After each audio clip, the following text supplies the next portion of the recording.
اذا السماء انفطرت، جب آسمان پھٹ جائے گا، واذا الکواکب انتثرت، اور جب ستارے بکھر جائیں گے۔ میں نے پہلے بھی کئی دفعہ یہ چیز عرض کی ہے کہ یہ پورے کا پورا جو گلیکسیز کا سسٹم ہے یہ گریویٹیشنل فورس کے اوپر ڈیپینڈنٹ ہے، اور قیامت کے دن اللہ تعالیٰ اسی فورس کو ڈسٹرب کرے گا تو اس کی وجہ سے ہر چیز تل پٹ ہو جائے گی، آسمان پھٹ جائے گا، ستارے بکھر جائیں گے۔ وَإِذَا الْبِحَارُ فُجِّرَتْ، اور سمندر بہنے لگیں گے۔ پہلے بھی کئی دفعہ یہ چیز عرض کی ہے کہ یہ آتش فشاں کا جو نظام ہے اس کرۂ ارض کے اندر، یہ اللہ تعالیٰ کی قدرت کا بڑا غیر معمولی ایک مظہر ہے، اور سمندروں کے اندر جب آتش فشاں پھٹتے ہیں اور لاوا سمندر اگلتے ہیں تو اس کی وجہ سے سمندروں کے اندر ویوز پیدا ہوتی ہیں، وہی سونامی کی فارم میں آ کے ٹکراتی ہیں، اور اسی کی وجہ سے جب یہ آتش فشاں اپنا لاوا اگلتے ہیں تو اس لاوے کی وجہ سے کئی ایک آئرلینڈز وجود میں آ جاتے ہیں، نئے نئے جزیرے وجود کے اندر آتے ہیں۔ اب آپ یہ امیجن کریں کہ قیامت والے دن جب اللہ تعالیٰ اس زمین کو کھینچے گا، وَإِذَا الْأَرْضُ مُدَّتْ، اور وَإِذَا آگے جاتا ہے کہ اللہ تعالیٰ جو ہے وہ زمین کو جو ہے وہ کوٹے گا اور بالکل فلیٹ کر دے گا جیسا کہ اللہ تعالیٰ چاہے گا، تو اس کی وجہ سے زمین کا جو لاوا ہے یہ باہر نکلے گا، یعنی جو سائنٹیفکلی ہمیں چیز سمجھ آتی ہے واللہ اعلم۔ اور جب زمین کا لاوا اتنی کثرت کے ساتھ باہر نکلے گا تو یہ جتنے آپ کو سمندر نظر آ رہے ہیں یہ سمجھ لیں بہت بڑی بڑی ایک دیگیں بن جائیں گی جن کے نیچے آگ جلی ہوئی ہوگی، اور جب یہ پھر پانی ابلے گا تو پھر یہ باہر نکلے گا سونامی کے فارم میں۔ آج تو ہم اس چیز کو آبزرو کر سکتے ہیں کہ جب سمندر کے اندر لاوا اگلتا ہے تو یہ سمندر بہنا شروع کر دیتا ہے، یعنی اپنی جو باؤنڈریز ہیں اس سے بھی باہر نکلتا ہے، کئی کلومیٹرز تک کوئی بھی راستے میں چیز آتی ہے وہ بچتی نہیں ہے۔ تو یہ اسی نقشے کو کھینچا جا رہا ہے کہ قیامت والے دن سمندر جو ہیں وہ بہنا شروع کر دیں گے، یعنی اس طرح ان کے نیچے گرمائش والا معاملہ ہوگا۔ وَإِذَا الْقُبُورُ بُعْثِرَتْ، اور جب قبریں زیر و زبر کر دی جائیں گی، اکھاڑ دی جائیں گی قبریں، ظاہر ہے قبروں سے مردے باہر نکلیں گے، اور پچھلی صورت میں ہم پڑھ چکے ہیں کہ اللہ تعالیٰ یعنی ان کا ایسا کوئی سافٹ ویئر فٹ کرے گا کہ وہ سب کے سب جو ہے وہ میدان محشر کی طرف جمع ہونا شروع ہو جائیں گے۔ عَلِمَتْ نَفْسٌ مَّا قَدَّمَتْ وَأَخَّرَتْ، ہر جان لے گی جو کچھ اس نے آگے اعمال بھیجے تھے یا پیچھے چھوڑ کر آیا تھا، اپنے اثرات، یعنی کئی لوگ ہیں وہ اپنے اعمال تو آگے بھیجتے ہیں اور ساتھ ہی ساتھ دین کا ایسا کام کر کے جاتے ہیں کہ پیچھے اس کے اثرات باقی رہتے ہیں، جو لوگ اس کے اوپر عمل کرتے ہیں اس کا ثواب بھی اسے ملتا ہے، اور اگر وہ برے اعمال چھوڑ کے جاتے ہیں تو اپنا وبال تو چکھیں گے، جو پیچھے چھوڑ کے جائیں گے ان کا وبال بھی انہیں چکھنا پڑے گا۔ صحیح مسلم میں حدیث ہے کہ اللہ کے محبوب صلی اللہ علیہ وآلہ وسلم نے فرمایا، جس نے اسلام میں کوئی اچھا طریقہ جاری کیا تو جتنے لوگ اس کے اوپر عمل کریں گے اس کا ثواب اسے ملے گا۔ اچھی بدعت نہیں، سنتن حسنتن، اچھا طریقہ۔ جیسا کہ میں کہتا ہوں امام بخاری نے ایک اچھا طریقہ جاری کیا کہ نبی علیہ السلام کی احادیث کو کتابی شکل میں لکھا، حدیثیں وہی تھی کتابی شکل میں، تو یہ ایک اچھا طریقہ ہے۔ اور آج کے دور میں اس کا اچھا طریقہ ہے کہ عربی سافٹ ویئرز بنائے گئے ہیں احادیث کی کتابوں کے، قرآن حکیم کے، اینڈرائڈ ایپس بن چکی ہیں، یہ سب کے سب اسلام میں اچھے طریقے ہیں۔ پہلے لوگ گٹھلیوں کے اوپر پڑھتے تھے، تسبیح کے دانوں پہ پڑھتے تھے، اب اس کی ماڈرن فارم جو ہے وہ الیکٹرانک کاؤنٹر کی شکل میں، یہ اسلام میں ایک اچھا طریقہ ہے۔ تو جس نے اسلام میں اچھا طریقہ جاری کیا، جتنے لوگ اس پر عمل کریں گے اس کا ثواب اس کو ملے گا اور ان کے اپنے ثواب میں بھی کمی نہیں ہوگی، اور جس نے اسلام میں برا طریقہ جاری کیا تو جتنے لوگ اس پہ عمل کریں گے اس کا وبال اس پہ ہوگا اور ان کے وبال میں بھی کمی نہیں آئے گی۔ یہ حدیث صحیح مسلم میں، اور صحیح مسلم میں ایک اور حدیث ہے کہ نبی صلی اللہ علیہ وآلہ وسلم نے فرمایا، جس شخص نے کسی کو ہدایت کی طرف رہنمائی کی تو جتنے لوگ اس راستے پہ چلیں گے اس کا ثواب اس شخص کو ملے گا۔ یعنی اس کائنات میں سب سے زیادہ نامہ اعمال میں جس کے ثواب جا رہا ہے وہ امام اعظم محمد رسول اللہ صلی اللہ علیہ وآلہ وسلم، جنہوں نے پوری انسانیت کی رہنمائی کی ہے ہدایت کی طرف، اور جس شخص نے گمراہی کی طرف رہنمائی کی تو سب لوگوں کا وبال اس پر ہوگا اور ان کے اپنے وبال میں بھی کمی نہیں آئے گی۔ تو ایک تو معنی اس کا یہ ہے کہ ہر جان جان لے گی کہ جو اس نے نامہ اعمال اللہ کے حضور بھیجا تھا اور جو پیچھے نامہ اعمال چھوڑ کے آیا تھا، اچھا یا برا۔ اور ایک دوسرا معنی بھی اس کا بنتا ہے، عالمت نفس ما قدمت و اخرت، ہر جان جان لے گی کہ جو کچھ اس نے مقدم رکھا اور جس چیز کو مؤخر کیا، جس چیز کو اس نے پرائورٹی دی اور جس نے اس کو پرائورٹی نہیں دی، کس چیز کو۔ یعنی ایک شخص دنیا کی زندگی کو ترجیح دیتا ہے اور اللہ کو اور آخرت کو پیچھے ڈال دیتا ہے، تو وہ شخص پھر وہ دیکھ لے گا کہ دنیا میں جو اس نے ترجیح دی تھی نا دنیا کی زندگی کو، اور اللہ کو پیچھے ڈال دیا تھا، اس کا وبال چکھ لے گا۔ اور جس نے اللہ کو ٹاپ پرائورٹی دنیا کی زندگی میں ترجیح اول مانا، یعنی اللہ کو آگے رکھا، دنیا پیچھے رکھی، تو اس کی جزا بھی دے گی۔ تو یہ دونوں معنی بیک وقت درست ہیں۔ عالمت نفس ما قدمت، ہر جان جان لے گی جس چیز کو اس نے مقدم کیا، جس چیز کو اس نے پرائورٹی دی، وہ اخرت، اور جس کو پیچھے چھوڑ دیا۔ کسی نے اللہ کو پیچھے چھوڑا، دنیا کو ترجیح دے دی، کسی نے اللہ کو ترجیح دی اور دنیا کو پیچھے چھوڑ دی۔ یہی قرآن حکیم کی جو عربک لینگویج ہے نا، اس کا کمال ہے کہ عربک لینگویج اتنی ورسٹائل لینگویج ہے کہ اس میں بیک وقت کئی ایک جو مفہوم ہے نا وہ ایک جملے کے اندر ادا ہو جاتا ہے۔ اب یہ دونوں معنی بیک وقت بالکل درست ہیں۔ یا ایھا الانسان ما غرک بربک الکریم، قرآن حکیم میں چند جس کے کہتے ہیں نا کہ رکت والی آیات میں سے ایک آیت یہ ہے، اے انسان تجھے کس چیز نے دھوکے میں ڈال دیا اپنے اس کریم رب کے بارے میں، یعنی وہ رب جو کہ اپنی شان کے لائق اپنی باہیں پھیلائے ہوئے ہے کہ کوئی شخص اس کی رحمت میں داخل ہو جائے، اس رب سے تم دور بھاگ گئے۔ کس چیز نے تمہیں دھوکے میں ڈال دیا؟ وہ چیز ظاہر دنیا کی محبت ہے، وہ بار بار قرآن حکیم میں اس چیز کا ذکر آتا ہے، اور اس چیز کو جو یوٹیلائز کرتی ہے پرسنالٹی، وہ شیطان ہے۔ شیطان اور دنیا کی محبت یہی دو چیزیں ہیں کہ جو انسان کو اللہ سے غافل کرتی ہے، نفس تو اعلی کار بنتا ہے ان چیزوں۔ تو اللہ تعالیٰ فرماتا ہے کہ اے انسان تجھے کس چیز نے اپنے اس کریم رب سے دھوکے میں ڈال دیا۔ ایک معنی تو یہ ہے کہ کس چیز نے تجھے اللہ سے دور کر دیا، اور دوسرا معنی اس کا یہ ہے کہ رب کے بارے میں دھوکا، اس کے جو کرم والی صفت ہے، اس صفت کے حوالے سے تجھے کس چیز نے دھوکے میں ڈال دیا۔ یعنی تو نے یہ سمجھا کہ اللہ تعالیٰ بڑا معاف کرنے والا ہے، بڑا کریم ہے، عفو درگزر کرنے والا ہے، اس چیز کا تو نے نیگیٹو معنی کیوں ان معنوں میں لے لیا کہ تو اللہ کا باغی ہو گیا، جس کی پریکٹیکل مثال اس وقت مسلمانوں کی اکثریت نظر آتی ہے۔ کچھ بھی ہیں اللہ تیرے محبوب کی امت سے،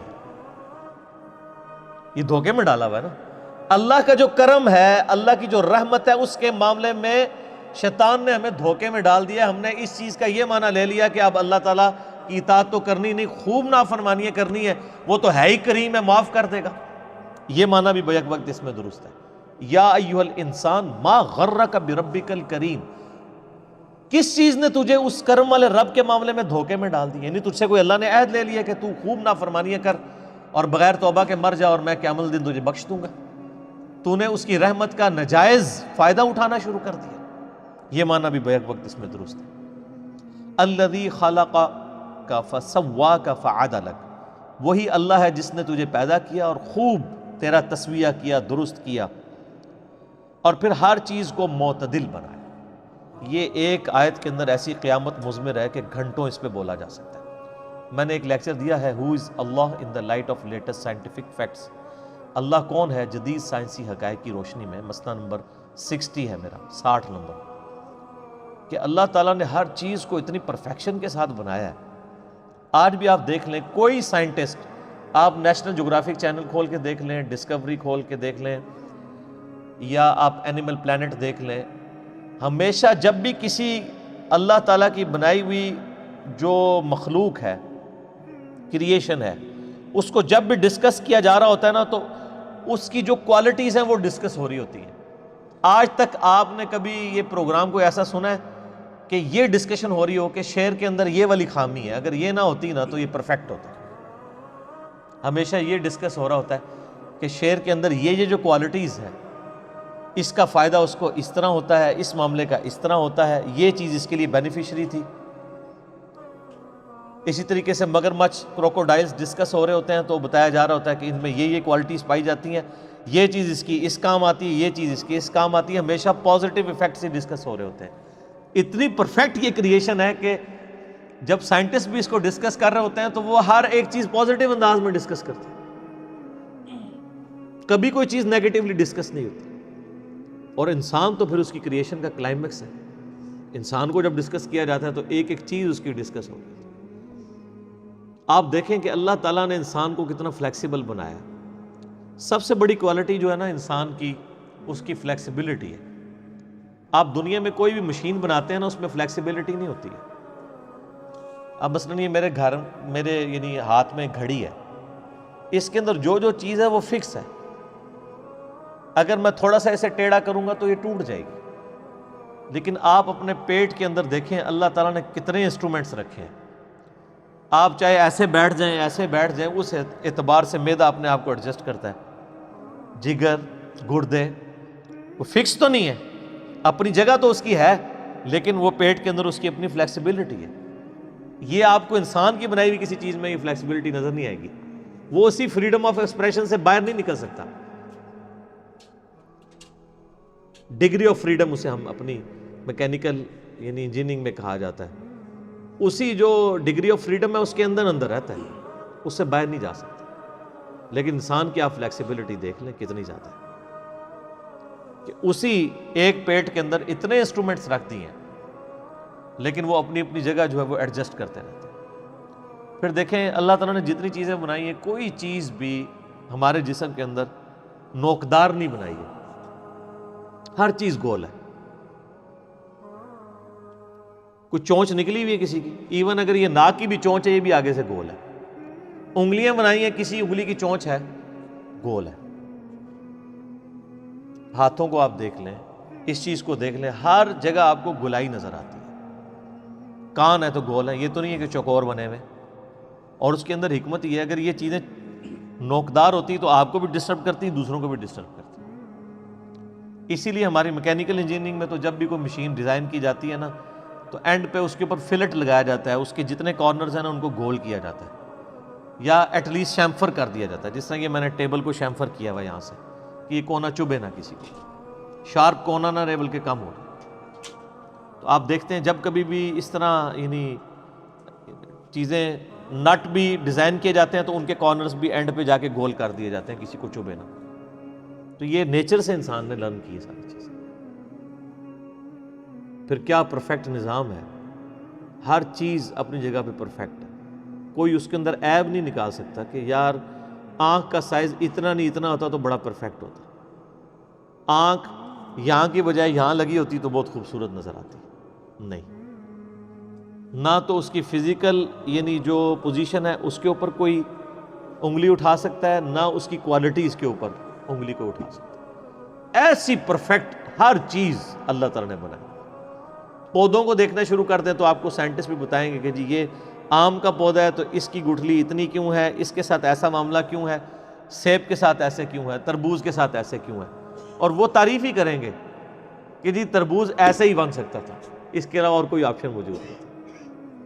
تبارک اللہ احسن الخالقین، اللہ تعالیٰ یعنی سب سے بہترین خالق ہے۔ انسان کو بھی اللہ نے تخلیق کا مادہ دیا ہے، لیکن وہ کریشن ایکس نہیلو نہیں ہے، عدم ماس سے وجود نہیں ہے، بلکہ اللہ کی بنائی ہوئی چیزوں کو یوٹیلائز کر کے ہم تخلیق کرتے ہیں۔ لکڑی اللہ نے بنائی ہے، ٹھیک ہے آپ اس کو کاٹ کے ٹیبل بنا لیں گے، کرسی بنا لیں گے، لیکن لکڑی نہیں کوئی بنا سکتا۔ وہ کریشن ایکس نہیلو اللہ تعالیٰ کی کوالٹی ہے۔ بدیع السماوات والارض، البدیع جو اللہ کا نام ہے اس کا مطلب کیا ہے؟ بغیر کسی نمونے کے کوئی چیز ایگزسٹ نہیں کرتی تھی بنا دینا، یہ اللہ کی کوالٹی ہے۔ تو اللہ تعالیٰ کی دی ہوئی صلاحیتوں سے اللہ تعالیٰ کی مخلوقات کو یوز کر کے انسان بھی کریشن کرتا ہے۔ اور آپ دیکھ لیں انسان کو اللہ تعالیٰ نے کتنا دماغ دیا ہے۔ آج ہم نے ایسے جہاز بنا لیے ہیں جو 550 مسافروں کو لے کے، ایئر بس A380 کو دیکھ لیں، اس سے پہلے بوئنگ 747 تھا جمبو جیٹ، 450 مسافر اس میں آتے تھے، اس میں آلموسٹ 550 آتے ہیں۔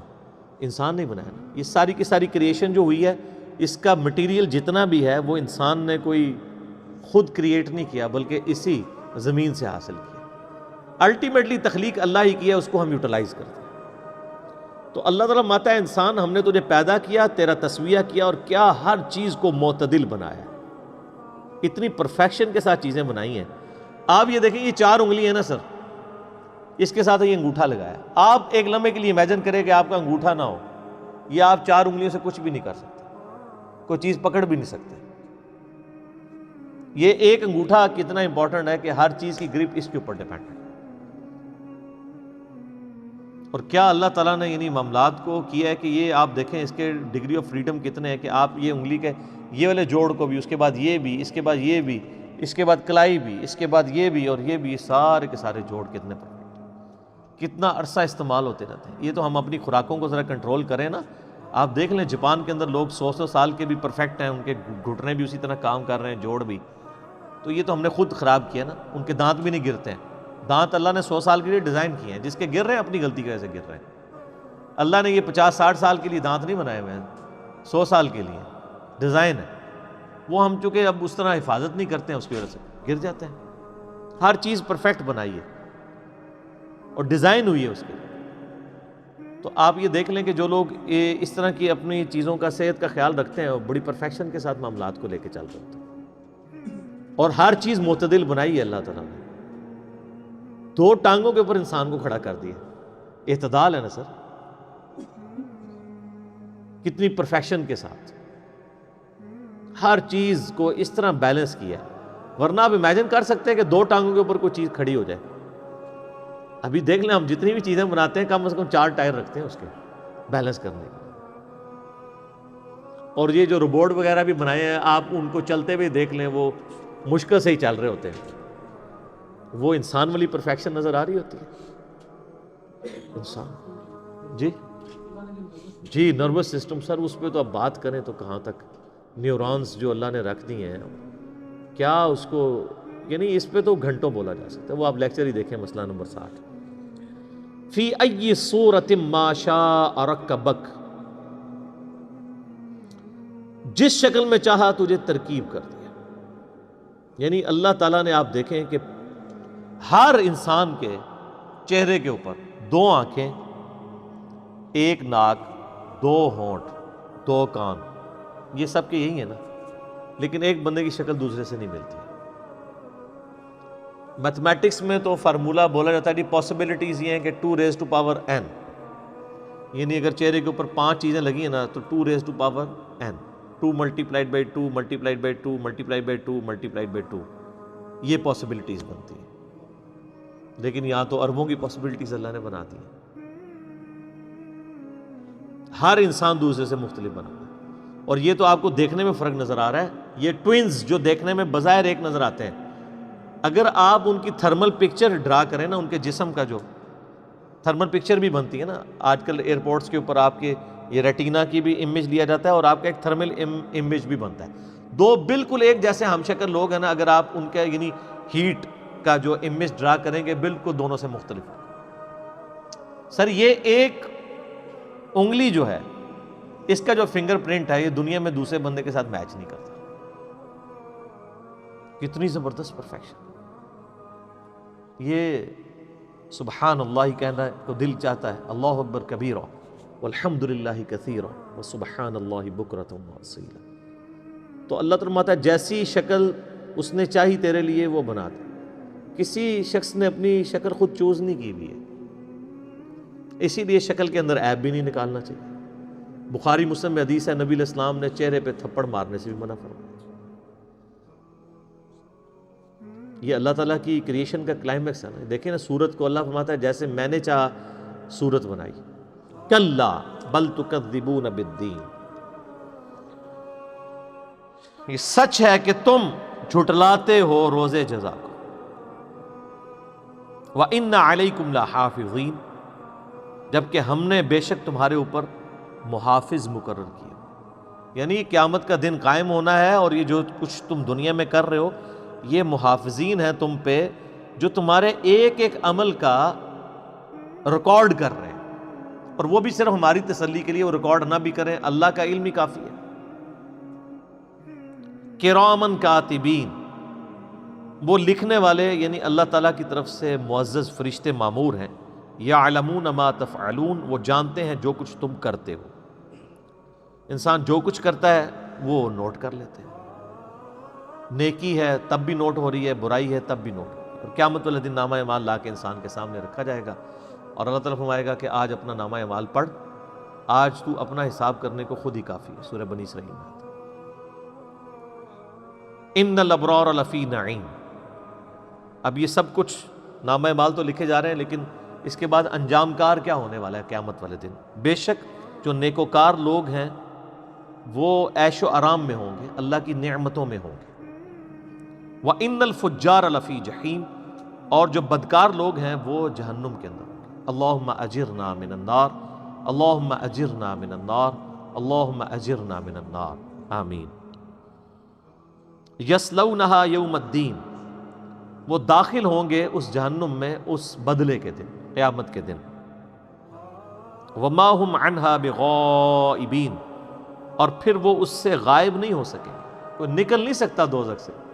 دنیا کی جیل تو کوئی توڑ کے نکل سکتا ہے، اللہ کی جیل سے کوئی نہیں نکل سکتا۔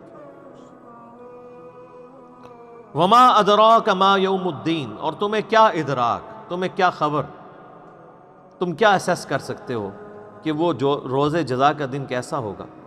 ثم ما ادراک ما یوم الدین، پھر تمہیں کیا معلوم کہ وہ قیامت کا دن کیسا ہوگا۔ یوم لا تملک نفس لنفس شیئا، وہ دن ایسا ہے جب کسی جان کو دوسری جان کا کوئی اختیار نہیں۔ دنیا میں تو کوئی دھونس لگا لیتا ہے نا کہ جی تم میرے مرید ہو جاؤ، میں اس وقت تک جنت میں نہیں جاؤں گا جب تک اپنے سارے مریدین کو ساتھ نہ لے جاؤں۔ اللہ تعالیٰ ہمارا قیامت والے دن ایسا سخت دن ہے کہ کسی جان کو کوئی اختیار نہیں ہوگا دوسری جان کے لیے۔ حتیٰ کہ بخاری اور مسلم دونوں میں حدیث ہے کہ نبی علیہ السلام نے فرمایا، اے میری بیٹی فاطمہ، میرے مال سے جو کچھ لینا ہے مجھ سے لے لے، اگر اللہ نے قیامت والے دن تجھے پکڑ لیا تو میں تجھے چھڑوا نہیں سکتا۔ پھر آپ نے اپنی پھوپھی کو مخاطب کیا، اے میری پھوپھی صفیہ، میرے مال سے کچھ لینا لے لے، لیکن اگر اللہ نے تجھے پکڑ لیا تو میں تمہارے کچھ کام نہیں ہوں۔ پھر آپ علیہ السلام نے اپنے خاندان کو مخاطب کیا، اے بنو ہاشم، دنیا میں کوئی معاملہ میں تمہارے ساتھ کر سکتا ہوں، اگر قیامت والے دن اللہ تعالیٰ نے تمہیں پکڑ لیا تو میں تمہارے کچھ کام نہیں آؤں گا۔ کتنا یعنی سخت معاملہ ہے۔ ان چیزوں کے ہوتے ہوئے کوئی شخص اتنی جرت کر سکتا ہے کہ وہ کہے کہ قیامت دن دیکھا جائے گا انشاءاللہ، میں تمہارے گناہوں کا بوجھ اٹھا لوں گا، یا میں انشاءاللہ تمہاری سفارش کر دوں گا۔ وَلِعَوْذُ بِاللَّهِ تَعَالَى۔ ایک شفاعت ہے وہ بالإذن ہے نبی علیہ السلام کی، وہ بھی بالوجاہت نہیں ہے، بالإذن، دھونس کے ساتھ نہیں۔ اللہ جس کے لیے چاہے گا اس کے لیے آپ علیہ السلام کی سفارش قبول کر لیں۔ تو اللہ تعالیٰ ہمارا ہے اس دن کسی جان کو دوسری جان کا کوئی اختیار نہیں ہوگا۔ وَالْأَمْرُ يَوْمَئِذٍ لِلَّهِ، اور اس دن سارے کا سارا حکم اللہ ہی کا ہوگا۔ اچھا یہ بڑی کانٹے کی بات ہے، حکم تو ادھر بھی اللہ کا ہے، تو قیامت والے دن ہر حکم اللہ ہی کا ہونا تو کوئی نئی بات نہیں ہے، نئی بات ہے، اس لیے کہ قیامت والے دن دوسرے کسی کی مرضی نہیں چلے گی۔ اس دنیا میں اللہ کے علاوہ بھی اور لوگوں کی مرضیاں چل رہی ہیں، انسان اپنی مرضی کی زندگی گزار رہا ہے کیونکہ اللہ نے اختیار دیا ہے۔ اِنَّا هَدَيْنَاهُ السَّبِيلَ إِمَّا شَاكِرًا وَإِمَّا كَفُورًا، ہم نے ہدایت کا راستہ واضح کر دیا ہے، چاہے تو شکر گزاری کی روش اختیار کرو، خواہ ناشکری کی۔ یعنی کبھی ایسا نہیں ہوگا کہ اذان کی آواز آئے اور آپ مسجد کی طرف چلیں تو شیطان آپ کو روک لے فزیکلی آ کے کہ میں تمہیں مسجد میں نہیں جانے دوں گا، ایسا نہیں ہوگا۔ اور نہ ایسا ہوگا کہ اذان کی آواز آئے اور آپ مسجد میں جانا نہ چاہیں، آٹومیٹکلی آپ کے قدم اٹھ کے مسجد تک آپ پہنچیں، ایسا نہیں ہوگا۔ ایسا ہوتا نا اگر، پھر اللہ کا حکم چل رہا ہوتا۔ آپ دیکھیں کہ اللہ تعالیٰ نے اتنا با اختیار بنایا، آپ اپنے اعضاء کو اپنی مرضی سے حرکت دیتے ہیں۔ ٹھیک ہے کہ پوٹینشلی طاقت اس نے رکھی ہے، لیکن بہرحال وہ کر رہے تو آپ خود ہو رہے ہوتے ہیں، اپنی مرضی سے آپ کھانا کھا رہے ہوتے ہیں، اپنی مرضی سے ہاتھ برائی کی طرف بڑھاتے ہیں یا اچھائی کی طرف۔ ظاہر ہے اللہ کی طرف تو اسے منسوخ نہیں کریں گے، اللہ نے تو پوٹینشیل اختیار آپ کو دیا ہے، اس کے بعد آپ کی مرضی ہے جو مرضی کریں۔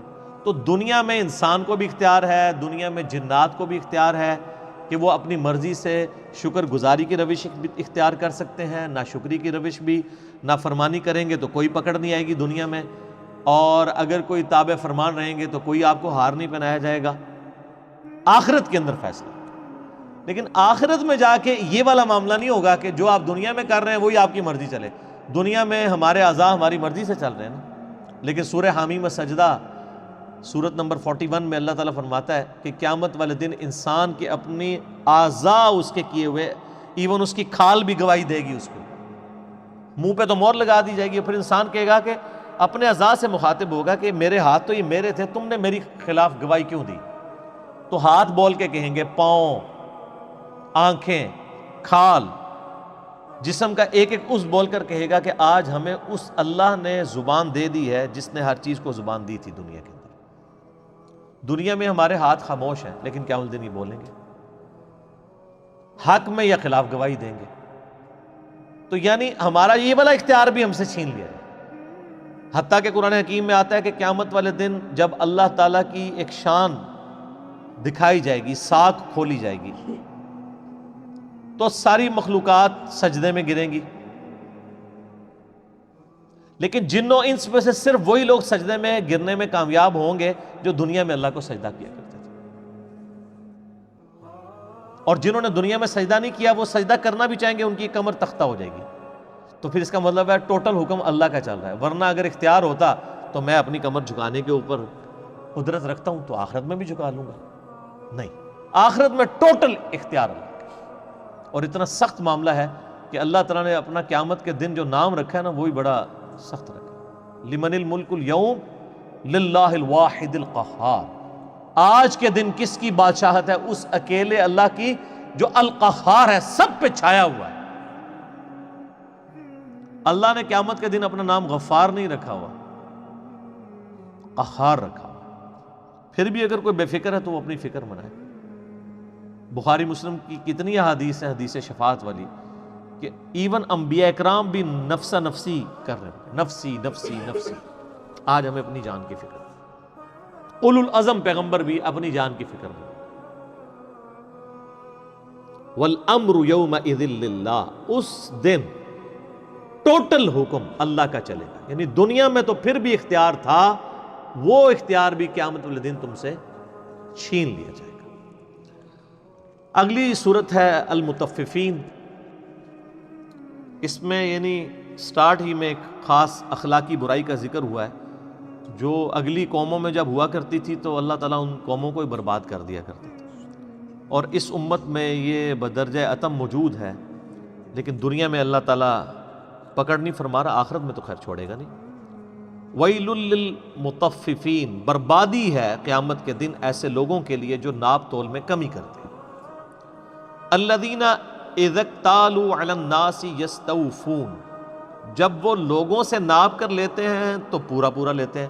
یہ بڑے سیانے نے اوتھے نہیں غلطی کھا دے، لوگوں سے لے رہے ہوتے ہیں تو پورا پورا لے رہے ہوتے ہیں۔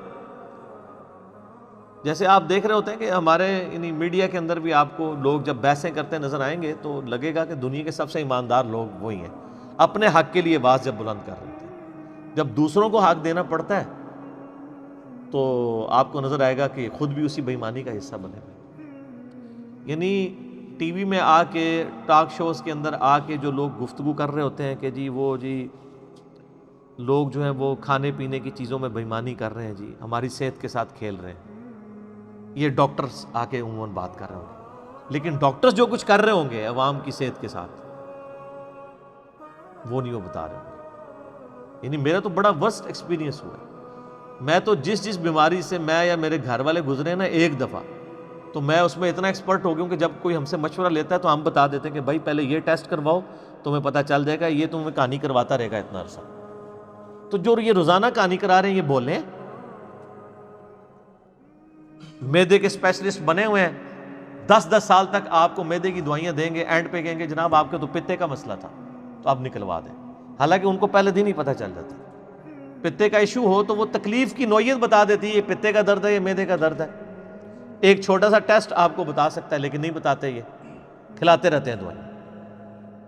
اور ہم نے پھر ایکسپیرینس کیا، یعنی جب میری وائف کے ساتھ یہ ایشو ہوا تو جب ہم ہاسپٹل میں سی ایم ایچ کے اندر جب کروانے کے لیے گئے تو ہمیں تو خیر 2 یا 3 ہفتے میں ہی پتہ چل گیا تھا. وہاں تو لوگ آئے کوئی 4 سال سے, کوئی 5 سال سے, کوئی 6 سال سے معدے کی دوائیاں کھا رہا تھا. تو جب اس سے سمٹمز پوچھے تو میں نے کہا یہ سمٹمز اگر آپ 6 سال مجھ سے پہلے, یعنی میں اس سے گزرا ہوں تو مجھے پتہ چل جاتا, میں آپ کو بتا دیتا یہ تو پتے کا درد ہے, یہ تو ہے ہی نہیں ہے. اپینڈکس کا درد ہوتا ہے, گردے کی دوائیاں کھلاتے رہتے ہیں. فزیکلی بھی یعنی الٹرا ساؤنڈ کے ذریعے چیک ہو جائے کہ یار گردے کے اندر کوئی پتری نہیں ہے, اب تو کوئی گنجائش نہیں ہے نا, اندر وڑ کے دیکھ لیا تسی, پھر بھی وہ کہتے ہیں پتری ہے, کھلاتے رہتے ہیں. اینڈ پہ پتہ چلتا ہے اپینڈکس سے نکلی ہے. حالانکہ اپینڈکس کا درد اور اس کے دونوں کے یعنی نوعیت میں اور لوکیشن میں فرق ہوتا ہے, لیکن ان ڈاکٹروں کو پتہ ہوتا ہے, وہی کچھ کرتے رہتے ہیں. اور ٹی وی پہ آ کے آپ کو کہہ رہے ہوں گے یہ جناب بڑی غلط قسم کا تیل یوز کرتے ہیں, یہ آپ بازاری چیزیں نہ کھائیں, یہ پروڈکٹس جو ہیں وہ فاسٹ فوڈ جو ہے آپ کی صحت کے ساتھ کھیل رہا ہے, اور جو وہ خود کھلواڑ کر رہے ہوتے ہیں دوسروں پہ ڈال رہے ہوتے ہیں, سب کو پتہ ہوتا ہے. تو جب وہ لوگوں سے ناپ کر لیتے ہیں تو پورا پورا لیتے ہیں. وَإِذَا كَالُوهُمْ أَوْ وَزَنُوهُمْ يُخْسِرُونَ, اور جب وہ لوگوں کو ناپ کر دیتے ہیں یا تول کر دیتے ہیں تو نقصان پہنچاتے ہیں. یعنی دنیا میں چیزیں یا تو ماپی جاتی ہیں تولی جاتی ہیں, تیسرا تو کوئی نہیں ہوتا. کپڑا ہم ماپتے ہیں میٹرز کی فارم کے اندر, ویسے تو تولواں کپڑا بھی ملتا ہے, وہ ایک بہت ایکسٹریم والا کیس ہے. عموماً کپڑا ماپا جاتا ہے, چینی جو ہے وہ تول کے لیتے ہیں آپ. اسی طریقے سے اگر آپ کنو خرید رہے ہیں, کئی جگہ پہ پاکستان میں تول کے بکتے ہیں, کئی جگہ ماپ کے. ماپنا اس کا یہ ہوتا ہے کہ آپ اس طرح بھی ماپ سکتے ہیں کہ درجن اس طرح ہے, یا ایک ٹوکری کا سائز بھی ہو سکتا ہے کہ اس ٹوکری کے اندر جتنے آ جائیں اس ٹوکری کی قیمت اتنی ہے. تو چیزیں یا ماپی جاتی ہیں یا تولی جاتی ہیں. تو اللہ تعالیٰ فرما رہے ہیں کہ وہ ماپ کر یا تول کر کوئی معاملہ کر رہے ہوں کسی دوسرے کے ساتھ تو وہ اس کو نقصان پہنچاتے ہیں. ایک تو نقصان پہنچانا یہ ہے کہ پورا تولا نہیں ہے, ایک یہ ہے کہ تولا تو پورا تھا, ماپا تو پورا تھا, لیکن اس میں ڈیمیج تھی چیز. بعض اوقات کپڑا بیچ رہے ہوتے ہیں, اس میں کہیں پہ یعنی وہ بی کلاس کا کپڑا ہوتا ہے, اس کے اندر کوئی کہیں پہ سوراخ ہوتا ہے. یا اسی طریقے سے جو کھانے پینے کی چیزیں ہیں بڑی خوبصورتی کے ساتھ آپ دیکھیں ریڈیو کے اوپر سجی ہوتی ہیں, لیکن وہ کیا کر رہے ہوتے ہیں کہ وہ صبح آغاز ہی بے ایمانی سے کر رہے ہوتے ہیں کہ وہ سجا رہے ہوتے ہیں آپ کو اٹریکٹ کرنے کے لیے, اور وہ داغی مال سارا انہوں نے سامنے رکھا ہوتا ہے. دکھا رہے وہ ہوتے ہیں, جب ڈالنے لگتے ہیں تو ادھر سے ڈالتے ہیں, جب آپ ذرا سا ان کے ساتھ تھوڑی سی بات کریں تو بدتمیزی کے اوپر اتر آتے ہیں. وہ کہتے ہیں جاؤ کسی اور کو لے لو. یعنی آپ یہ رویے دیکھ لیں ہمارے کیا ہو چکے. اور پھر یہ کہہ رہے ہوتے ہیں ہم نے فلاں مال نہیں بیچنا, تو پھر آپ بیچیں, آپ قیمت رکھ لیں. جس طرح آپ بڑی دکانوں پہ دیکھتے ہیں کہ جو آم 100 روپے کلو ریڑھیوں کے اوپر بک رہا ہوتا ہے, بڑی دکانوں والے 120 روپے بیچ رہے ہوتے ہیں, لیکن وہ 120 میں بھی سستا ہوتا ہے, کیونکہ وہ 120 میں جب آپ خریدتے ہیں تو کوئی آم داغی نہیں ہوتا. یہ 100 والا آم آپ خریدیں, ایک آم بھی داغی نکل آیا تو یہ آپ کو 130-40 کا پڑ گیا. سستا روئے بار بار, مہنگا روئے ایک بار. تو اس طرح بھی آپ کو لاس پہنچا رہے ہوتے ہیں, اور کیسے کیسے طریقے انہوں نے ڈیوائز کیے ہیں. آپ کے سامنے بالکل صحیح مال ڈالیں گے, آپ گھر جا کے جب دیکھیں گے تو وہ مال خراب نکلا. اور پہلی بے ایمانی تو ہوتی ہے نا, ڈالتے ہی اس کو 2 گرے لگا دیتے ہیں, ایک نہیں لگاتے, ایک تو کھل جاتی ہے نا, 2 اینڈ ٹائٹ کر دینا. تو اس کا بڑا آسان طریقہ میں نے بتایا ہوا ہے کہ آپ کسی کے ساتھ جھگڑے نہ, ورنہ تو آپ مال خرید ہی نہیں سکتے چھوٹی دکانوں سے. میرا تو اصول یہ ہے کہ میں جب کہیں فروٹ اس طرح چھوٹی دکان سے لینا پڑے, خدا نخواستہ, تو میں اس کو کہتا ہوں آپ اپنی مرضی سے ڈالو. جب وہ ڈال لیتا ہے تو شاپنگ بیگ میں ڈالنے سے پہلے اس کو کہیں میں ایک بار اس کو دیکھ, تو اس میں آپ 2 یا 3 پیس ہی اس نے خراب ڈالے ہوتے ہیں. تو اس سے یہ کہنے کی ضرورت نہیں ہے کہ یہ تم نے خراب کیوں ڈالے. اس سے کہیں بھائی یہ دیکھیں غلطی سے اس میں ایک پیس اس طرح آ گیا, تو وہ بھی شرم کے مارے مان لے گا کہ غلطی سے آیا, کہ مجھے تو بڑا اچھا سمجھ رہا ہے یہ مال. وہ بھی اپنی ایمانداری چھپانے کے لیے یہ کر لے گا, اچھا سر یہ دوسرا یہ دیکھیں مجھے لگتا ہے کہ غلطی سے آ گیا, یہ آپ اس کو چینج کر دیں. لیکن اگر آپ پہلے ڈالتے ہوئے اسے ٹوکنا شروع کریں گے, وہ اسی وقت الٹ دے گا کہ جاؤ جی پھر تسی خرید بیٹھو. یا اگر وہ شاپنگ بیگ میں بھی ڈال رہا ہے تو آپ تسلی سے شاپنگ بیگ کو چیک کریں, اور جو 1-2 اچھے پیس ہیں ان کی تعریف کریں, جی بڑا زبردست آم آپ نے دیا, لیکن یہ بیچ میں ایک غلطی سے شاید ڈل گیا, اس طرح کر کے. اور کوئی طریقہ نہیں ہے اس قوم کے ساتھ, اور یہ آپ کو اس سب کانٹیننٹ میں کرنا پڑے گا. سر گورا جو ہے وہ اسٹریٹ فارورڈ ہے, وہ جو چیز دکھا رہا ہے آپ کو وہی چیز آپ کو دے گا. وہاں تو آپ امیجن ہی نہیں کر سکتے دھوکے والا معاملہ. کیونکہ وہاں پھر دکانیں بند ہو جاتی ہیں. اس طرح والا معاملہ نہیں ہوتا کہ چلتا رہے. پھر بھی جنت میں آپ نہیں جانا. ٹھیک ہے جی. الا یظن اولئک انہم مبعوثون، کیا اس نے اتنا بھی خیال نہیں کیا کہ اسے قیامت والے دن قبروں سے اٹھایا جائے گا؟ یعنی جسے اپنی موت اور قیامت کے دن کی جواب دہی یاد ہو، وہ اپنے ہاتھ کی جنبش ایسے ہی کر سکتا ہے؟ یا وہ تولتے ہوئے جو برتن کے نیچے کوئی میگنیٹ چپکا سکتا ہے کہ وہ وزن دیکھنے میں تو برابر نظر آ رہا ہے لیکن بیسیکلی اس والے حصے کو پہلے ہی وزنی کیا؟ تو اللہ تعالیٰ ہمارا جسے اپنے مرنے کا اور قیامت کے دن اٹھنے کا پتہ ہے، وہ تو کبھی سوچ بھی نہیں سکتا کہ ایسی حرکت کبھی کرے گا. یہ حقیقت بات ہے. اگر آپ گاڈ کانشیسنس ہے نا، آپ کو خوف خدا ہے، آپ کے لیے کوئی چیز اہمیت نہیں رکھتی ہے. میرے ساتھ کئی بار ایسا ہوا ہے کہ یعنی میں نے اگر 500 کا نوٹ دیا ہے تو واپسی میں کرتے ہوئے 1 یا 10 یا 20 کا نوٹ بیچ میں ایسا ڈال دیا ہے کہ اس کے اندر یعنی کوئی ڈیجٹ جو ہے وہ مس ہے، پھٹا ہوا ہے. ایسا ہو جاتا ہے نا بعض اوقات. اگر ڈیجٹ اس میں پھٹا ہوا ہو، ڈیجٹ والا پورشن، تو وہ آگے نوٹ نہیں چلتا. یا اگر اس میں جو محمد علی جناح کی تصویر ہے اس کے اوپر اگر کراس ہو یا اس پہ کوئی بال پوائنٹ کا نشان ہو، وہ نوٹ بھی آگے نہیں چلتا. تو جو مسلمان مجھے دے رہا تھا وہ یہ سوچ کے دے رہا تھا کہ یار مجھے بھی تو کسی نے دیا ہے تو میں بھی آگے دے دوں. اگر اس نے مرنا ہوتا، اس کو یقین ہوتا کہ میں نے مر کے اللہ کی بارگاہ میں پیش ہونا ہے، تو کیا یہ ایکسکیوز وہ خدا کو دے سکتا تھا کہ تمہیں اگر کسی نے دھوکہ دیا تو تم نے بھی آگے دھوکہ دینا ہے؟ تو ٹھیک ہے سر، پھر جس نے تمہیں دھوکہ دیا اسے بھی عذاب ہوگا اور تمہیں بھی ہوگا. تم یہ پھر نہیں کہو کہ چونکہ میرے ساتھ دھوکہ ہوا اس لیے میں نے آگے دھوکہ کیا. اینڈ رزلٹ پھر دونوں کا ایک ہوگا. لیکن وہاں کہتے ہیں نہیں، میرے ساتھ کبھی بھی ایسا معاملہ ہو، ایسا کوئی نوٹ آ جائے، اب ظاہر یاد نہیں رہتا، دن میں کئی ایک دفعہ خریداری کی ہوتی ہے، تو میں وہ نوٹ پھر پھاڑ دیتا ہوں کہ غلطی سے بھی کسی کے پاس نہ چلا جائے. میرے ساتھ تو ہونا تھا، ہو گیا. کئی بار 100 کا نوٹ بھی پھاڑا ہے، اے نہ سمجھو کہ 10 سال ہی پھاڑے ہیں، کہ نہیں، وہ وسوسہ ہی ختم ہو جائے. دوسرا، میں نے اپنی زندگی میں ایک عادت بنائی ہے کئی سالوں سے، جب سے ہوش سنبھالی ہے 15-20 سال سے، کہ میں سب سے پہلے اپنا وہ نوٹ خرچ کرتا ہوں جو سب سے نیا نوٹ ہوتا ہے. یہ ہو ہی نہیں سکتا کہ میری جیب میں پرانا نوٹ ہو اور میں اسے پہلے خرچ کر دوں جبکہ نیا نوٹ موجود ہو. اس لیے اینڈ یہ ہوتا ہے کہ میری جیب میں نا پرانے نوٹ اکٹھے ہو جاتے ہیں. اس لیے کہ پرانا نوٹ ہے یا نیا نوٹ ہے، ورتھ تو اس کی سیم ہے، لیکن یہ ایک چھوٹا سا معاملہ ہے جو یہ چیز آپ کے اوپر عیاں کر دیتا ہے کہ کس شخص کو اللہ کے لیے کتنی کمٹمنٹ ہے، دنیا کے ساتھ اس کا شغف کتنا ہے. اینڈ رزلٹ تو وہی نکلنا ہے، چاہے 100 کا پرانا نوٹ ہے چاہے نیا نوٹ ہے، دونوں کی ورتھ تو برابر ہے نا.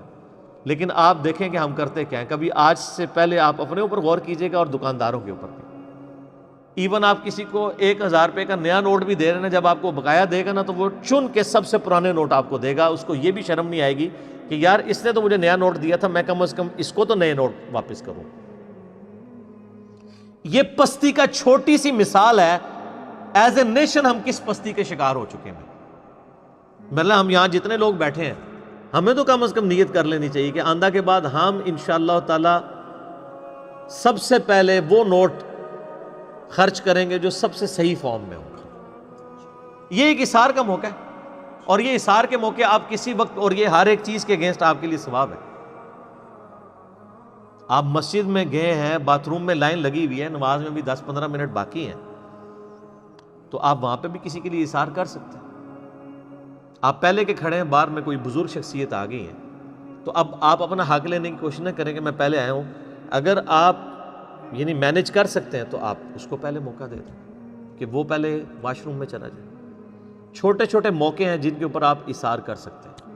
لیکن یہاں کیا ہوتا ہے کہ لوگ اگر ٹرین کی ٹکٹ کے لیے لائن لگی ہوئی ہے نا، تو کوشش ہوتی ہے کہ کسی ایک کے ساتھ کوئی واقفیت نکال کے تو وہ لائن میں نہ لگنا. اور لوگ اس معاملے میں پرواہ بھی نہیں کرتے. تو میں تو بالکل لحاظ نہیں کرتا ہوں. اگر کوئی اس طرح داخل ہونے کی کوشش کرے تو شور ڈال دیتے ہیں کہ بھئی پیچھے جاؤ. لیکن آپ باہر کے ملکوں میں چلے جائیں، وہاں تصور ہی نہیں ہے کہ لائن توڑنی بھی ہے یا اس طریقے سے کوئی بیچ میں گھس بھی سکتا ہے. آپ بینک میں چلے جائیں، اب تو آپ کو پتہ ہے ہمارے بینکنگ سسٹم کے اندر باقاعدہ ٹوکن نکالے جا رہے ہوتے ہیں، لیکن کوئی زیادہ کوئی کروڑ پتی بندہ آ جائے تو مینیجر اپنی سیٹ سے اٹھ کے آ جاتا ہے، سر بتائیں کھوتے تھا سر.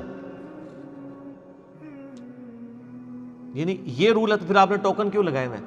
اور اس سے بڑے جرم ہم کرتے ہیں جب ہم بولتے نہیں، گونگے شیطان بنے ہوئے.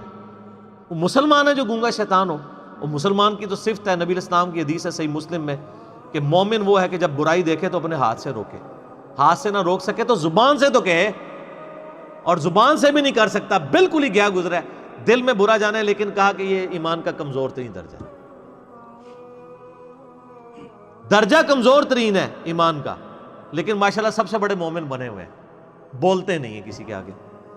تو یہ آپ نے خاموشی کا، وہ آپ کو پتہ کسی زمانے میں وہ ایک اشتہار بھی ٹیلینور کا چلا تھا، خاموشی کا بائیکاٹ.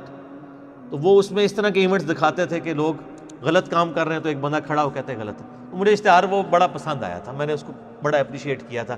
اس طرح کی ایڈورٹیزمنٹس بننی چاہیے کہ خاموشی کا بائیکاٹ ہونا چاہیے، آپ بولیں اپنے حق کے لیے اور لوگوں کو بتائیں یہ غلط ہو رہا ہے. تو میں تو بالکل لحاظ نہیں کرتا ہوں، لیکن اس میں ایک چیز یاد رکھیں، اخلاق کا دامن نہیں جانا چاہیے.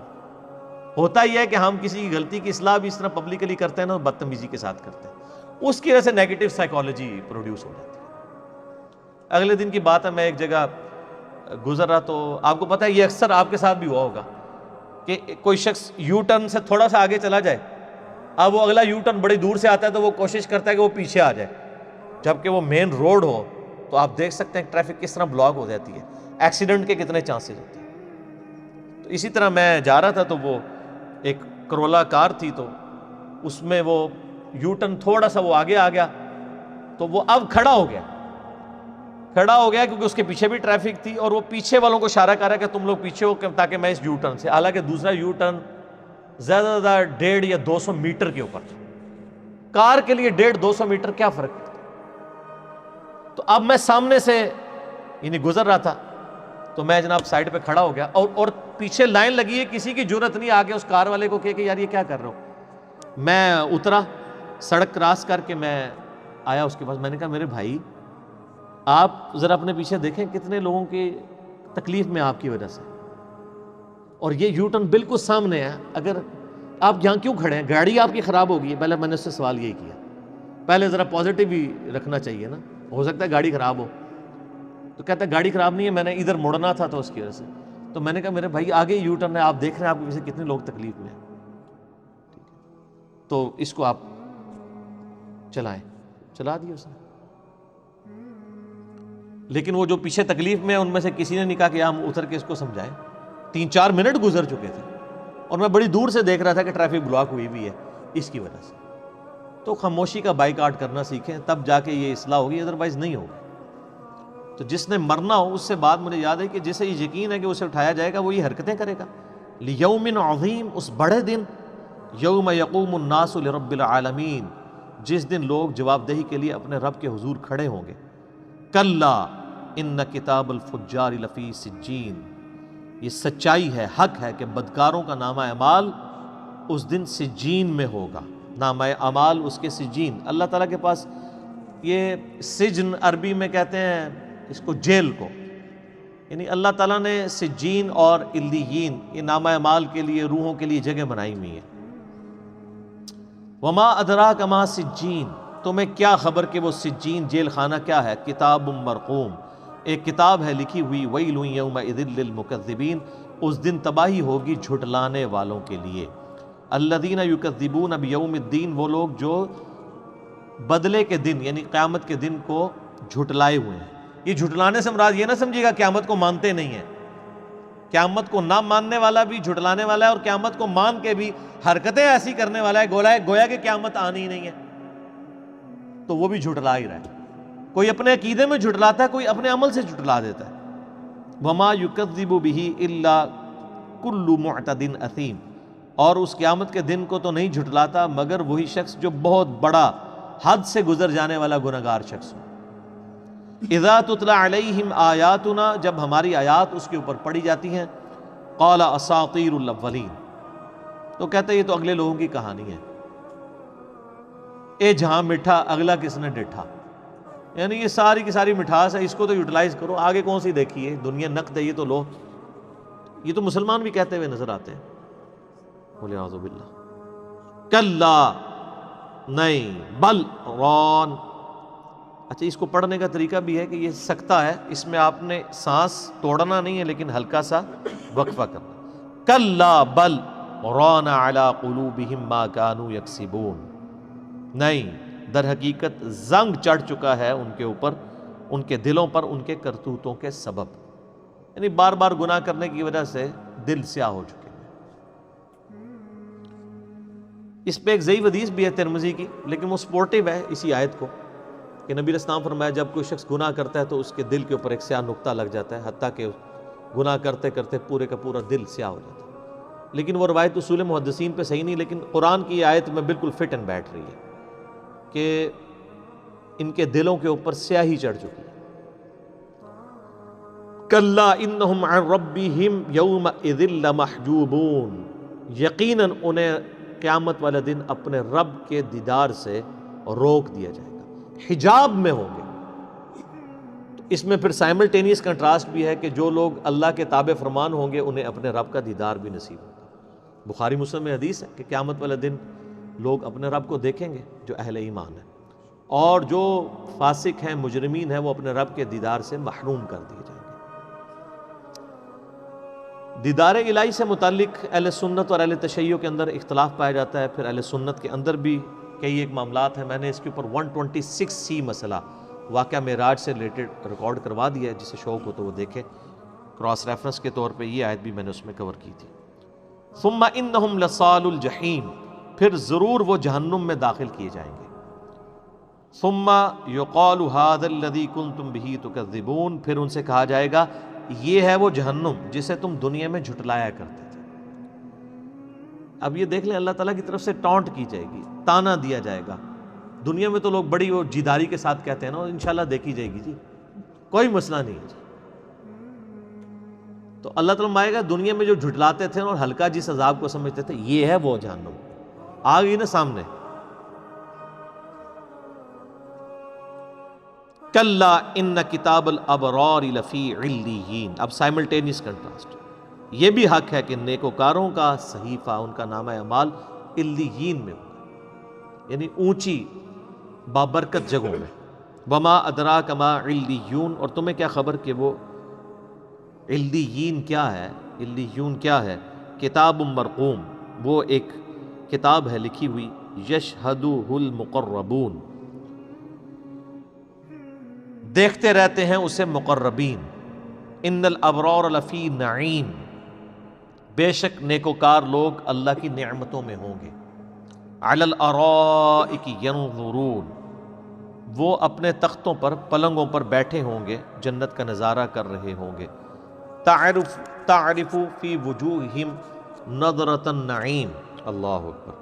تم پہچان لوگے ان کے چہروں پر، ان کے چہروں کی جو راحتیں ہیں اور نعمتوں کی وجہ سے جو اثرات ہیں اس سے پہچان لوگے. دنیا کے اندر بھی ظاہر ہے کہ جو نعمتوں میں پلے ہوئے لوگ ہوتے ہیں ان کے چہرے بتا رہے ہوتے ہیں، اور جو بیچارے مزدور پیشہ لوگ ہیں ان کے چہرے بتا رہے ہوتے ہیں. اسی میں کہتا ہوں یہ جتنے بزرگ ہیں نا آپ کو نورانی چہروں والے، ان کو ذرا ایک مہینے کے لیے روڈ کے اوپر مزدوری کروائیں تو ساری روحانیت ان کی باہر آ جائے گی. صحیح بات ہے.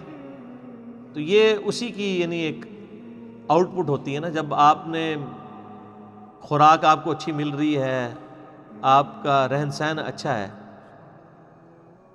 تو اس سے بڑا فرق پڑتا ہے. یعنی میں اپنی ایج فیلو لوگ دیکھتا ہوں تو وہ تو لگتا ہے بوڑھے ہو چکے ہیں، صرف لیونگ سٹینڈرڈ کے فرق کی وجہ سے. سر یہ دنیا میں اللہ نے کتنی مثالیں آپ کو دکھاتے ہیں، اور آخرت میں اللہ تعالیٰ ہمارا کہ جو نعمتوں میں ہوں گے وہ چہرے بول رہے ہوں گے ان کے، کہ وہ اللہ تعالیٰ نے ان کو جو دولتیں اور نعمتیں اور آرائشیں عطا فرمائی ہیں. یسقون من رحیق مختوم. انہیں پلائی جائے گی خالص شراب جس کے اوپر مہر لگی ہوئی ہوگی. ختامہ مسک. کستوری کی مہر. وفی ذالک فلیتنافس المتنافسون. اور وہ اس کے لیے سبقت لے جانے کی کوشش کریں گے، سبقت لے جانے والے. یعنی ایک دوسرے سے وہ چھینا جھپٹی کریں گے لیکن لڑائی کی فارم میں نہیں، انجوائے کرتے ہوئے۔ وہ خاص شراب ہے، سورہ دہر میں بھی ذکر ہے کہ اس کی وجہ سے کوئی نشہ بھی نہیں آئے گا، اللہ تعالیٰ کی ایک خاص نعمت ہے جو قیامت والے دن یہ جنت میں جب جنتی پہنچیں گے تو ان کو وہ پلائی جائے گی۔ رحیق مختوم، یعنی ایسی شراب ہے جس کے اوپر مہر لگی ہوئی ہے، سیلڈ۔ یہی وہ لفظ ہے جس سے اس کتاب کا نام رکھا گیا جو سیرت نبوی صلی اللہ علیہ وآلہ وسلم پر ٹاپ آف دا لسٹ بک دنیا میں مانی جاتی ہے، جسے شاہ فیصل ایوارڈ بھی ملا سعودیہ کی طرف سے۔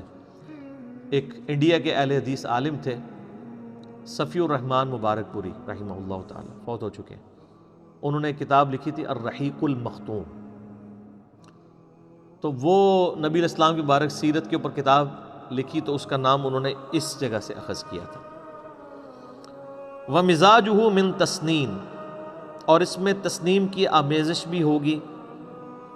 وہ تسنیم کیا ہے؟ عَيْنًا يَشْرَبُ بِهَا الْمُقَرَّبُونَ، وہ چشمہ ہے جس سے صرف اللہ کے مقرب بندے پئیں گے، یعنی جنت کا ایک چشمہ ہے وہ بھی اس کے اندر مکس ہوگا۔ جنت کی نعمتوں پہ تو آپ گھنٹوں بول سکتے ہیں۔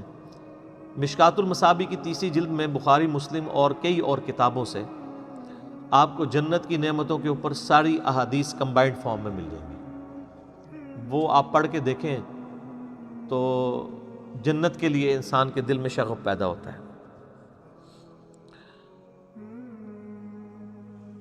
ان الذین اجرموا کانوا من الذین آمنوا یضحکون، جو لوگ جرم کرنے والے تھے، مجرم، وہ دنیا کی زندگی میں اہل ایمان پر ہنسا کرتے تھے جب ان کے قریب سے گزرتے تھے۔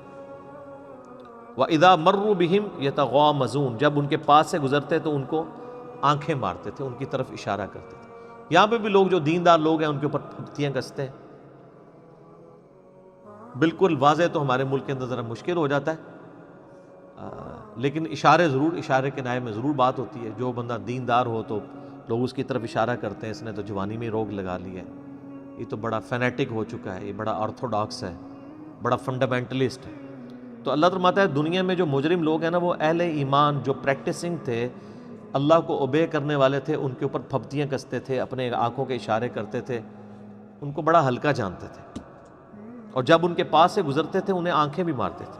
وَإِذَا انْقَلَبُوا إِلَىٰ أَهْلِهِمُ انْقَلَبُوا فَكِهِينَ، اور جب وہ اپنے اہل خانہ کی طرف لوٹتے تھے تو دل لگیاں کرتے واپس آتے تھے، یعنی اپنے گھر والوں سے بھی ڈسکشن کرتے تھے، یار وہ آج فلانا مولوی ٹکر گیا اور یہ ہو گیا وہ ہو گیا۔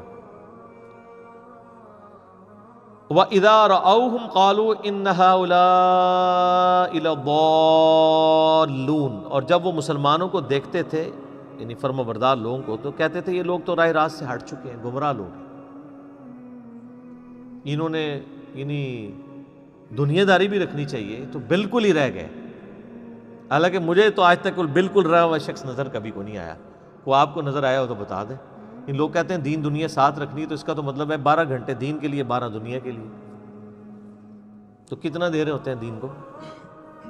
صرف نمازیں پڑھ لینے کو دین سمجھ لیتے ہیں؟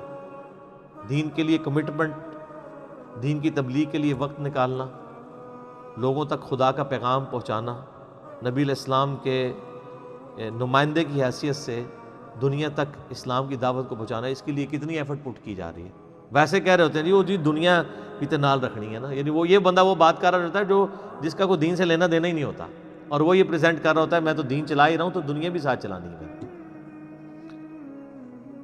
تو وہ اہل ایمان کو دیکھ کے کہتے ہیں یہ تو پاگل ہو چکے ہیں، فنیٹک ہو چکے ہیں۔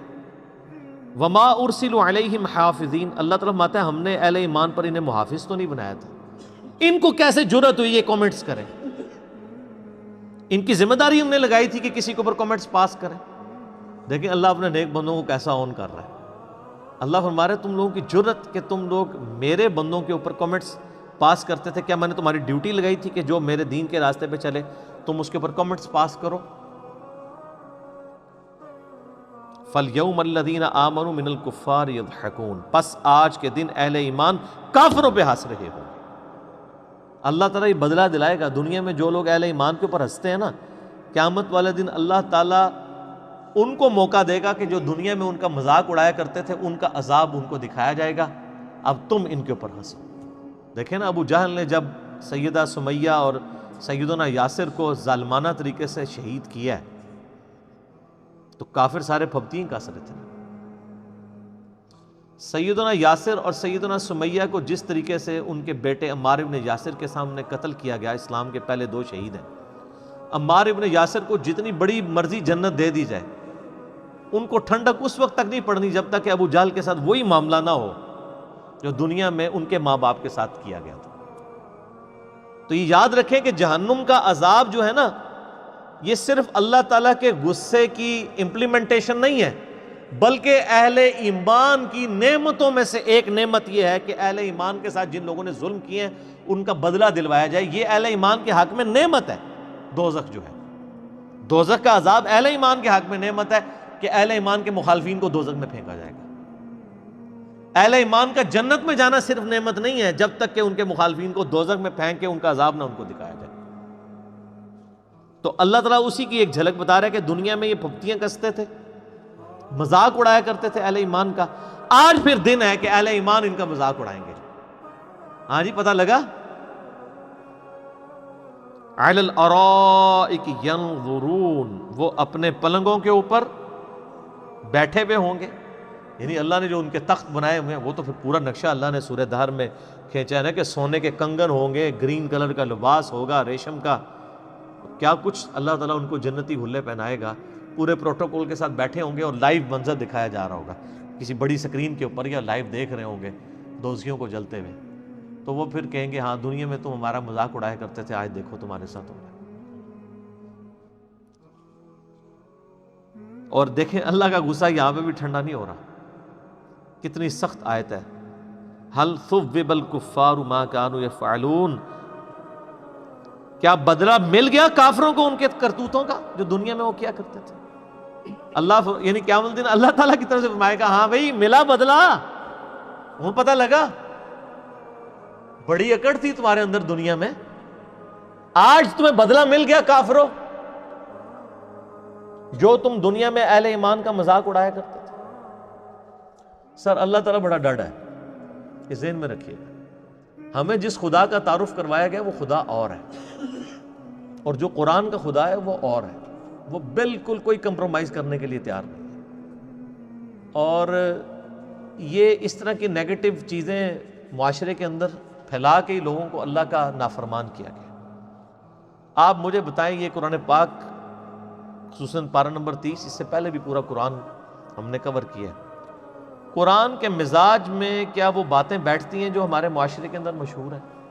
ہمارے معاشرے میں تو شاید یہ کنسیپٹ دیا گیا ہے کہ بھئی اللہ تعالیٰ نے ایک شغل میلہ لگایا، یہ دنیا بات کی ہے، اینڈ سارا نو چھاڑ ہی دینا ہے. پوری ماں کیسے اپنے بچے کو پھینک سکتی ہے؟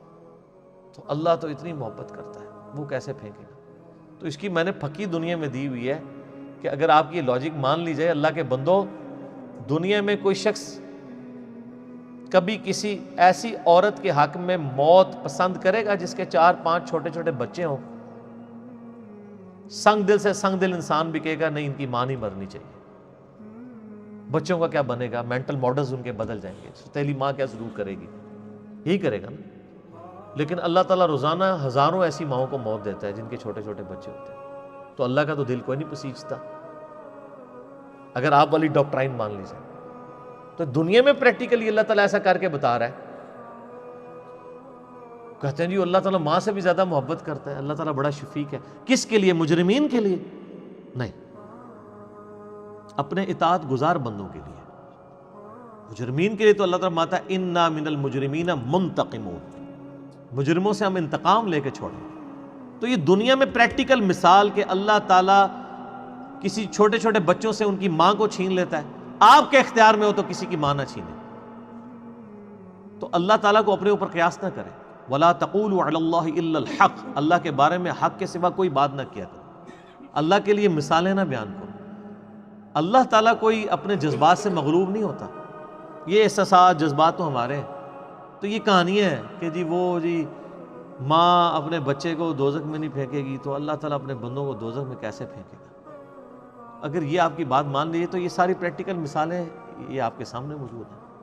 پھر پورا قرآن ہے، انبیاء اکرام کی تعلیمات، قرآن پاک. کیا نعوذ باللہ یہ اگلے لوگوں کی کہانی ہے؟ نعوذ باللہ اور اس کے اندر جو کچھ بیان ہو رہا ہے یہ سب کا سب وہ ویسے ہی جو ہے وہ دل لگی کے لیے بیان ہو رہا ہے، کوئی بھی پریکٹیکلی چیز اسٹیبلش نہیں ہونے والی ہے۔ یہی وجہ ہے کہ صحابہ کرام علیہم رضوان، اہل بیت کا ایٹیچیوڈ جو ہے وہ ان آیات کو سن کے وہ وہی مطلب لیا کرتے تھے جو بنتا ہے۔ ہم لوگ ان آیات کو سن کے وہ مطلب نہیں لیتے، اسی وجہ سے جو ہے وہ بغاوت کی زندگی کے اوپر ہم آتے ہیں۔